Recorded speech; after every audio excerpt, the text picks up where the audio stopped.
Skandali, arestohet konspiracionisti Arjanit Slamniku, shiste ilaçe për kafsh si kur për autizmin tek fëmijët.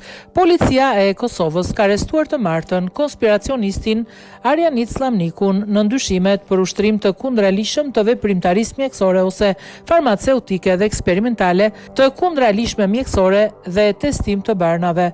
Mediat në Kosovë raportuan të ënën se Slamniku ka shitur disa personave ilaçe për kafsh me pretendimin se me to fëmijët do të shërohen nga autizmi.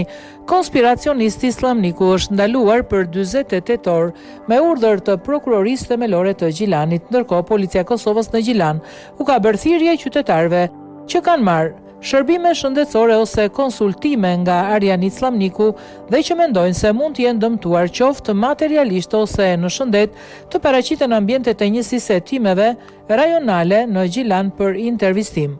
Ministria e Shëndetësisë ka reaguar ndaj këtij rasti dhe u ka bërë thirrje qytetarëve që tu besojnë vetëm metodave të verifikuara shkencërisht dhe të mos bien pre e mashtrimeve. Ministria e Shëndetësisë ka ndjekur me shqetësim raportimet në media dhe rrjetet sociale lidhur me pretendimet se një individ dyshohet se ka ofruar ilaçe duke i paraqitur ato si trajtim për autizëm. Ministria e Shëndetësisë u bën thirrje qytetarëve që tu besojnë vetëm metodave të verifikuara shkencërisht të cilat ofrohen nga institucione dhe profesionistë licencuar shëndetësor, thuhet në reagimin e Ministrisë së Shëndetësisë.